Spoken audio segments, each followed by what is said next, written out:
Précédemment, dans Cartel Nord. Il y a quelque chose de nouveau, de décomplexé, de global qui est inédit. Il y aura un avant et un après Paternelle 2023. Un avant et un après Paternelle 2023, cette guerre entre la DZ Mafia et Yoda risque de marquer pendant longtemps l'histoire du narcobanditisme marseillais. Un chiffre illustre cette bascule historique. En 2023, à Marseille, 49 personnes sont mortes à cause du trafic de drogue. Face à ce chiffre, face à cette réalité, jamais le système judiciaire n'a été autant sollicité. En première ligne, Nicolas Besson, le procureur de la République de Marseille, supervise les enquêtes liées à cette guerre. Le 22 décembre 2023, nous l'avons rencontré dans son bureau. Un entretien de 30 minutes pour livrer son analyse du conflit de la Paternelle, symbole des nouveaux codes du narcobanditisme à Marseille. Bienvenue dans Cartel Nord, une plongée inédite dans le trafic de drogue marseillais. Un podcast original, La Provence. Épisode bonus, à Marseille, un procureur face à la guerre des stupes. Monsieur Besson, bonjour. Vous êtes le procureur de la République de Marseille. Vous intervenez dans cet épisode bonus de la première saison de Cartel Nord, une première saison dans laquelle nous avons tenté de raconter la guerre de la Paternelle. Le bilan de l'année 2023, c'est un bilan record, un peu triste record. On est autour des 50 morts, plus de 110 blessés depuis le début de l'année. Déjà, première question, vous, en tant que procureur de la République, quel regard on porte sur ces chiffres ? Marseille a malheureusement toujours eu un haut niveau de narco-homicide ou de règlement de compte plus traditionnel. Mais effectivement, on est sur des chiffres exceptionnels, puisque les années les plus terribles, 2016-2022, on était sur une trentaine de morts. Là, on est à une cinquantaine de personnes décédées. L'analyse chiffrée, 73% de ces assassinats ou tentatives d'assassinat relèvent de la guerre entre le clan Yoda et des Z-Mafia. Donc deux analyses brutes, effectivement, au niveau extrême de la violence depuis des années, perte de valeur pour la conquête des points de deal. Ça, c'est le structurel, sur lequel il va falloir lutter sur le long terme. Mais il y a l'aspect conjoncturel de cette guerre que vous traitez dans le cadre de votre podcast, qui est à l'origine de l'explosion de ces chiffres macabres. Vous le disiez, cet épicentre, c'est la lutte entre ces deux clans qui ont leur origine commune au niveau de la cité de la Paternelle. Est-ce qu'avec l'analyse à froid, on arrive à bien mesurer la problématique qui s'est déroulée dans cette cité ? Enfin, est-ce qu'on arrive à expliquer comment une si petite cité a réussi à engendrer un tel phénomène de narcobanditisme sur Marseille ? Il faut revenir quelques années en arrière et se dire qu'avec l'ouverture de la L2, le hub de la Paternelle devenait probablement le plus rentable, puisque de quelques coins de la région que vous veniez, vous aviez un accès en périphérie de Marseille avec la possibilité de partir vers Toulon, vers Nice, vers la zone Est, monter vers le nord ou partir vers l'ouest, et donc générant des profits considérables, avec deux équipes qui se partageaient en plus ou moins bonne intelligence à ce point-là, et puis après les appétits ont fait qu'on s'est entre-déchiré pour le contrôle des 10 points de deal qui, comme je vous l'indique, étaient devenus pratiquement les plus lucratifs de Marseille. Voilà mon explication. Il y en a d'autres naturellement, mais assez basique, et malheureusement c'est un fonctionnement économique en réalité.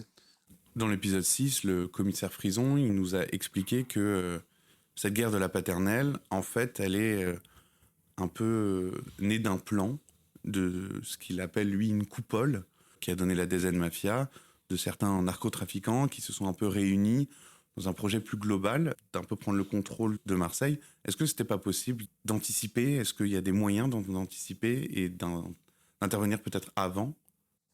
C'est toujours les objectifs. La police judiciaire est cette année intervenue quelques fois avant, ce qui est quand même là aussi exceptionnel, c'est-à-dire qu'on a déjoué des assassinats, on a interpellé des équipes en flagrant délit. Alors est-ce qu'on doit s'en réjouir ? Bien sûr. Ça veut dire qu'on essaie d'intervenir avant, d'anticiper. De notre côté, c'est quelque part effrayant de dire que le flagrant délit habituellement était réservé aux voleurs de voitures ou aux cambrioleurs. On fait maintenant des règlements de compte en flagrant délit. Donc cette projection, cette anticipation, elle existe. Ensuite, c'est compliqué jusqu'à ce que les phénomènes spectaculaires éclatent, parce que ça vient du renseignement policier, des sources humaines naturellement, mais également des écoutes téléphoniques. On voit des choses bruissées. Est-ce qu'on est dans un phénomène de poussette? Est-ce qu'on est dans un phénomène de réalité? Puis après, ça éclate. Donc l'anticipation, évidemment, c'est une des missions stratégiques qu'on doit avoir quand on est procureur de la République ou quand on est, comme M. Frison, chef de la police judiciaire. Après, c'est extrêmement compliqué. Ce qui surprend aussi au fil du déroulé de notre podcast, c'est les chiffres générés. Vous en avez parlé justement sur les principaux points de deal. Est-ce qu'on a affaire aussi à des équipes très structurées, parce qu'on a l'impression, on parle souvent des narcotrafiquants qui savent monter des points de deal et qui font du chiffre d'affaires au-dessus. Est-ce que là, on est surpris par le chiffre d'affaires qui est généré par le trafic de drogue aujourd'hui sur Marseille? Dans cette ville, dans cette région, tout le monde fume de la résine de cannabis ou sniffe de la cocaïne, parce que c'est comment il doit y avoir une consommation débridée pour que autant de points de deal puissent générer de tels profits. Donc ensuite on est dans une véritable, mais ça c'est pas nouveau, taylorisation, c'est-à-dire c'est effectivement des commerçants très bien organisés. Et moi ce qui m'a frappé, puisque j'ai déjà exercé comme vice-procureur à Marseille dans les années 2004-2008, c'est la diversification de la marchandise. Et chaque fois qu'on fait du pilonnage, à l'époque c'était que de la résine de cannabis, la cocaïne était réservée et vendue par ce qu'on appelait le vieux milieu corso marseillais qu'on retrouvait plutôt dans le 6e ou dans le 8e arrondissement.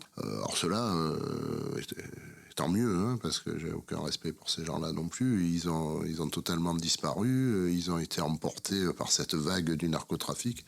Et sans même que ceux qui ont pris la place aient eu besoin de les éliminer, ça s'est fait de manière naturelle. Alors là, moi je suis très marqué par ça, qui me paraît être un élément d'analyse important. Mais donc, quand on tape sur des points de deal, là aussi par rapport à ma première période, vous saisissez systématiquement environ 1 kilo de résine de cannabis, une centaine de grammes de cocaïne et des sommes très importantes. Il y a 15 ans, les points de deal existaient déjà, ça démarrait, mais vous aviez des quantités bien moindres. Donc ça veut dire là aussi que l'organisation, elle a tellement d'argent, elle a tellement de drogue que à l'époque, le ravitailleur, c'était tous les 300 grammes qui faisaient l'aller-retour. Là, on laisse 2-3 kilos. Si la police les saisit, c'est une goutte d'eau dans la mer du trafic. Donc, voilà, amplification du phénomène. Après, le marché, il n'est pas infini. Et là aussi, c'est une réflexion qu'on peut avoir. Est-ce que les guerres ne démarrent pas là aussi, certes, dans une volonté de cartélisation, naturellement, mais aussi du fait que si vous avez une multiplication des points de deal, le chiffre d'affaires peut être amené à diminuer et vous avez peut-être la volonté de devenir le gérant de l'ensemble des points de deal. Et puis on a un deuxième phénomène, c'est on sort là très largement de la paternelle, on essaime sur toute l'interrégion et on voit que nos criminels marseillais gèrent directement ou indirectement dans le cadre de participation. On est vraiment dans une logique économique des points de deal dans d'autres régions et malheureusement exportent leurs méthodes violentes. La dernière zone impactée étant celle de Nîmes où l'organisation criminelle des Z-Mafias dont vous parlez semble, les personnes restent présumées innocentes jusqu'à ce qu'ils aient été définitivement condamnés. C'est un truisme, mais ça va mieux en le disant, mais semblerait être impliqué également dans cette guerre que se livrent les cités nîmoises. Vous le disiez, vous étiez en poste en tant que vice-procureur sur Marseille auparavant. Entre-temps, vous avez eu d'autres fonctions ailleurs, sur d'autres territoires. Vous avez comme pu, à l'époque, analyser aussi la montée du narcobanditisme. Là, vous êtes en plein dedans. Est-ce que vous avez senti une évolution au niveau justement de ces gens à qui vous avez affaire aujourd'hui, au niveau de leur mode de fonctionnement? À l'époque, c'est vrai qu'on parlait beaucoup de la famille Tir ou autre Berama. Aujourd'hui, ce sont d'autres noms, d'autres modes de fonctionnement. Qu'est-ce qui a évolué entre le moment où vous êtes parti et aujourd'hui? Tir Berama, c'est du milieu traditionnel qui fonctionnait avec les codes traditionnels, même si au niveau c'était l'émergence d'une délinquance de criminalité organisée originaire du Maghreb, mais exactement avec les mêmes codes, c'est-à-dire on monte des opérations structurées pour éliminer des gens qui sont importants dans l'organisation adverse. Évidemment, l'objectif final, c'est de tuer le chef adverse, mais également d'éliminer ses lieutenants dans ce sorte de guerre de gangs qui ont toujours existé, avec leur code. Donc, à partir de là, ciblés, très difficile à élucider parce que c'est des commandos qui travaillent, et très peu de victimes collatérales, je dirais même quasiment pas. Là, on a changé, on a un rajeunissement des auteurs et des victimes. D'abord, sur les victimes, c'est la typologie que nous avons dressée au niveau du parquet de Marseille, que je peux vous détailler. Donc à l'époque, c'était des représentants du banditisme qui succombaient sous les balles. Et on n'en parle pas assez, mais ça me paraît fondamental, des armes utilisées. Quand vous utilisez un 9 mm Glock ou un 11-43, vous ne faites pas les mêmes dégâts et c'est pas les mêmes objectifs que quand vous utilisez une Kalachnikov et que vous rafalez. Ça, c'est un premier point à prendre en considération. Le deuxième point, donc, sur la typologie des victimes qu'on rencontre. Bon, il y a encore des victimes traditionnelles, c'est-à-dire dans les morts de cette année, on a des hautes figures criminelles, malgré tout, donc j'essaie d'éliminer mon adversaire, mais vous avez une deuxième catégorie de victimes, qui est peut-être la plus nombreuse, c'est de tuer, et qui me fait penser à un phénomène de dépersonnalisation en réalité. On va tuer, quand on veut prendre le point de deal et éliminer l'organisation adverse, on va tuer le jobber, le ravitailleur, la personne qui se trouve sur le point de deal pour prendre la place. Troisième catégorie, évidemment, quand on utilise l'arme de guerre, qu'on est un peu chien fou et qu'on rafale, on va tuer des personnes qui vivent dans la cité, dans une logique un petit peu, le terme est fort, mais je l'assume, de narcoterrorisme. C'est-à-dire, dans la cité, vous allez baisser la tête, à tout moment, ça peut arriver à tout le monde. Et puis, la quatrième catégorie, c'est la victime collatérale. Et on a eu des exemples dramatiques avec la jeune Sokaina ou Fayed Ani. Donc voilà, tout le monde peut être touché, et c'est ça le phénomène nouveau. Avec deux conséquences, un taux d'élucidation plus important parce qu'on ne prend pas nécessairement des précautions, mais la deuxième conséquence, c'est comment ça va s'arrêter, quand ça va s'arrêter, avec la vraie problématique de la perte de valeur. Je l'ai dit et je le répète, c'est-à-dire vous allez monter assassiner quelqu'un comme vous vendriez une barrette de shit ou vous voleriez un véhicule automobile. Donc c'est ça un peu la nouveauté qui ne manque pas de nous inquiéter, et ça, c'est pas la justice toute seule qui réglera ce problème. C'est un problème de société, d'individualisme, de perte de repères, de perte de valeur, de vie dans l'immédiateté. Voilà, et il faut reprendre le travail à la base. Justement, ce nouveau phénomène totalement décomplexé qui arrive à ces chiffres hallucinants de 2023 avec cette guerre de la paternelle, est-ce que le risque, c'est pas que ça devienne la nouvelle norme, terroriser, rafaler, ça devient presque normal ici à Marseille, alors que ça l'est pas du tout, évidemment. Comment on explique et comment on lutte contre ces tirs à l'aveugle, ces victimes collatérales? Alors voilà, nous employons évidemment à ce que ça ne devienne pas la norme. On essaie également de faire beaucoup de pédagogie pour les gens qui seraient tentés de dire finalement ils s'assassinent entre eux, tant que ça nous dérange pas. Même si vous avez une vision cynique, c'est une analyse à courte vue, puisqu'avec ce qui est généré, il faut éviter qu'on ait une dérive comme on a pu le trouver en Belgique ou aux Pays-Bas, où les narcos ont carrément mis en difficulté l'État dans sa structure complète. Donc oui, il y a plusieurs leviers pour lutter contre le phénomène, et il faut essayer, nous pouvons réfléchir s'il n'y a pas un cadavre tous les jours. Quand vous êtes noyé par l'événement, je trouve que le travail fait par les magistrats instructeurs et la police judiciaire en cette fin d'année est remarquable, parce que la pression étant un peu retombée, on a construit des stratégies et on a obtenu quelques résultats. Et c'est toujours pareil, est-ce que c'est la baisse un petit peu de la pression des homicides qui nous a permis de travailler, ou est-ce que c'est le travail qui a permis de baisser la pression? Il est encore trop tôt pour le dire, et nous devons tous rester sur un portage modeste. Mais pour avancer, il y a première chose, mise en œuvre de nouvelles méthodes, je vous en ai parlé, donc j'y reviens très vite, c'est-à-dire il a fallu s'adapter au niveau de la police judiciaire, avec les brigades de recherche et d'intervention interventions qui ont fait du travail de bac sur le haut du spectre en réalité. Et si je reprenais mon exemple du cambrioleur ou de voleur de voiture, on a quand même interpellé des équipes en flagrant délit. C'est qui est quand même très, très nouveau et très fort, ce qui a permis de prévenir un certain nombre d'assassinats et de mettre hors d'état de nuire certaines équipes. Mais ça suffit pas, naturellement. Et la deuxième objectif, ça a été de travailler sur les organisations en ouvrant des investigations sur associations de malfaiteurs et à la fois sur les associations de malfaiteurs en vue de commettre les crimes d'assassinat ou de tentative d'assassinat, mais également aux finalités de trafic de stupéfiants. Il fallait taper et pas se contacter. Alors le travail fait sous l'égide de la préfecture de police est remarquable. Où en serait-on, pour clore définitivement ce débat, où en serait-on si on avait laissé filer la situation? On n'a pas réglé le problème, mais pilonnage, moi j'adhère. Dès que je suis arrivé, je suis allé rencontrer la préfète de police et je partage son analyse là-dessus.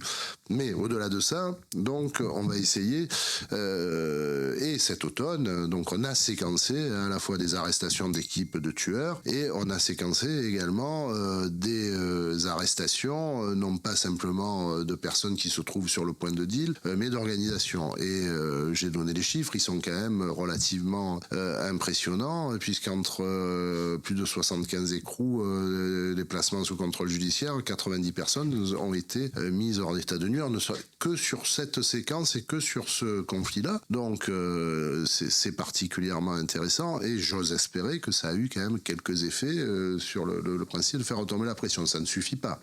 On n'a pas totalement réglé le problème et on sait que un certain nombre de criminels du haut du spectre de ces organisations et d'autres d'ailleurs se retrouvent à l'étranger. Donc là, on nous a donné des moyens aussi, il faut le dire. Le ministre de la Justice a ouvert un poste de magistrat de liaison. En amont, pour éviter l'entrée dans l'arc caribéen, il sera blasé à Sainte-Lucie. Donc là, vous comprenez très bien l'objectif, pour éviter les entrées massives de cocaïne. Et puis un autre, cette fois-ci en bout de chaîne, à Dubaï, pour augmenter et fluidifier les mécanismes de coopération pour nous permettre d'aller chercher les éminents auteurs, si on peut les qualifier ainsi, qui se retrouvent réfugiés à l'étranger. Puis on a un vrai problème avec cet afflux de personnes en détention. Moi j'ai une inquiétude que je partage avec l'administration pénitentiaire. Il ne faudrait pas que on importe la violence grave, voire définitive derrière la maison d'arrêt. Donc c'est un point d'attention. Et puis le deuxième point d'attention, il faut naturellement, et c'est une discussion que nous avons actuellement le parquet de Marseille avec l'administration pénitentiaire et qui fait son devoir, qui se bat, qui fait tourner les personnes, qui fait des fouilles régulières de cellules, trouver un mécanisme à droit constant, puisque la législation n'a pas été pour éviter que les personnes qui se retrouvent incarcérées continuent à réaliser leur trafic et à commanditer des assassinats. Troisième axe de réflexion, qui sera de plus longue haleine, mais qui me paraît important, c'est, je donne toujours cet exemple italien qui s'appelle le doppio binario. Ça veut dire la double voie, la double quai, comme vous voulez. C'est-à-dire, quand vous ouvrez les fameuses affaires de l'association de malfaiteurs que nous travaillons avec la PJ et les juges d'instruction, c'est ouvrir en parallèle une enquête miroir du chef de blanchiment. Pour affaiblir, là aussi, si vous prenez leur argent, à la fois vous enlevez l'intérêt à commettre ce type d'infraction et surtout vous affaiblissez durablement l'organisation. Donc là, il y a une vraie volonté que nous partageons avec la police. Après, est-ce que les moyens sont suffisants? Là, c'est une autre question, mais c'est une question qui mérite d'être posée. Et je pense que d'autant plus que normalement, moi je suis un technicien, je me transforme pas en législateur, mais une directive européenne va nous imposer très rapidement, et je crois que c'est dans les tuyaux du ministère de la Justice, d'adopter un dispositif de saisie et confiscation plus offensif avec ce qu'on appelle la confiscation sans condamnation. Alors évidemment, on reste dans un système de justice démocratique et c'est tant mieux. Il y aura une condamnation par une juridiction spécialisée pénale, mais vous décorrélez la poursuite et la condamnation pour l'infraction principale qui peut prendre des mois et des années à la confiscation du patrimoine criminel, ou un peu à l'instar de ce qui se fait aux États-Unis et en Italie. Il faudra simplement démontrer que la personne fait partie d'une organisation criminelle, et là elles sont par exemple sur le sujet qui nous occupe très clairement identifiées. L'accusation, qu'est-ce que j'aurais à démontrer? J'aurais pas à démontrer qu'il a assassiné, qu'il a trafiqué la drogue, j'aurais à démontrer qu'il fait partie du clan Yoda ou de la DZ Mafia, donc je fais partie d'une organisation criminelle. Les revenus officiels ou occultes, ils sont le plus souvent occultes, sont disproportionnés par rapport à mon niveau de vie, et là je prends tout immédiatement, évidemment après l'avoir fait valider par un tribunal, et ça je peux vous dire que c'est redoutablement efficace. Voilà les idées. Les idées, après, je vous le disais, c'est un problème aussi de société plus globale, et c'est pas la police et la justice qui régleront toutes les causes qui sont à l'origine de cette guerre fratricide. Justement, vous le disiez, il semblerait y avoir une sorte de perte de valeur aussi autour de tout ça, autour des personnes qui sont impliquées dans les narcotrafics, dans la main-d'œuvre utilisée. Est-ce que ça aussi, c'est un phénomène qui inquiète? Parce que vous avez une réponse judiciaire qui est précise, mais sur la perte de valeur, ça c'est plus difficile aussi à lutter. Oui. Comment vous analysez ça? Qu'est-ce qu'on peut faire? Oui, alors qu'est-ce qu'on peut faire? C'est là où ça dépasse naturellement la police et la justice. Il faut reprendre les bases éducatives de fond en comble, mais il faut accompagner naturellement la répression, les gros coups de marteau, j'en prends cette expression un peu triviale, qui est fondamentale, d'un accompagnement social. Quand vous vivez dans ce type de cité, moi, quand je suis arrivé dans ce tribunal il y a peu de temps, j'ai fait le tour de l'ensemble des services et j'ai échangé avec les juges pour enfants. Quand ils vous disent que dans certaines cités, les enfants, quand ils rentrent de l'école, ils doivent passer les checkpoints, que certains mineurs qui sont suivis, qui ont 6, 8, 10 ans par les juges pour enfants, ont déjà assisté à 2 voire 3 assassinats commis dans le narcomicide. C'est une reprise en main complète et une aide qu'il convient d'apporter pour, au-delà des arrestations, essayer que les phénomènes ne perdurent pas. Enfin, moi, j'ai pas totalement les clés, mais mon idée, là aussi, c'est de développer les partenariats avec les services sociaux de l'État et de la municipalité pour reprendre les choses de manière globale. Mais alors là, aujourd'hui, on parle du temps court. Je viens de vous indiquer des projections à moyen terme, c'est-à-dire quelle est notre stratégie. Là, c'est sur du temps long. Mais il faut le faire. Des moyens, vous en avez suffisamment? Plusieurs choses. Nous avons été très fortement augmentés au niveau de la juridiction marseillaise en termes de magistrats, du parquet, de juges d'instruction et de juges correctionnels, ce qui nous a permis de dédoubler nos 2 chambres qui ont un rôle fondamental pour lutter contre ces phénomènes. La 7e chambre qui est chargée de lutter contre le crime organisé, chargée de lutter contre la grande délinquance économique et financière. On parlait de ma première période marseillaise et qui date pas non plus des calendres grecs, même si c'était pas hier. Il y a 15 ans, nous étions 35 magistrats au parquet, nous sommes désormais 56. Il y avait 17 juges d'instruction, ils sont désormais 27. Et ça, c'est l'action de notre ministre de la Justice qui nous a donné des moyens. Ça nous a permis également de dédoubler nos chambres. On n'a pas de délai. Moi, je suis plus inquiet au niveau de la police nationale. Naturellement, avec une crise un petit peu d'évocation de la filière investigation, une réforme pour laquelle j'essaie toujours de ne jamais avoir d'a priori, qui nous a un petit peu inquiété, nous les magistrats. On nous a garanti un certain nombre de choses, la liberté de saisine, le maintien de la haute qualité de la police judiciaire. Après, nous souhaiterions, nous les magistrats, naturellement, que plus de policiers soient affectés à la filière investigation pour avoir une force de frappe supplémentaire. Et puis le deuxième point, c'est triste qu'on doive encore le dire aujourd'hui, c'est si vous ne travaillez pas sur les profits considérables générés, 50 000 euros, un point de deal, 3 milliards de chiffre d'affaires, le narcotrafic en France, si vous ne vous intéressez pas au circuit de blanchiment, vous ne traiterez qu'une partie du problème. Et tant qu'il y a des moyens de corrompre, des moyens d'acheter, des moyens de payer des tueurs à gages, le phénomène perdurera. Donc, moi, j'espère, parce que je suis optimiste, que la réforme de la police judiciaire qui rentre au 1er janvier va nous permettre d'avoir des marges de progression. Nous en aurons d'autant plus si la filière investigation venait à être renforcée, ce qui me paraît indispensable. Retrouvez bientôt la 2e saison de Cartel Nord pour une plongée au cœur d'un réseau de narcobanditisme. Cartel Nord est un podcast original La Provence. Retrouvez tous les autres podcasts sur laprovence.com.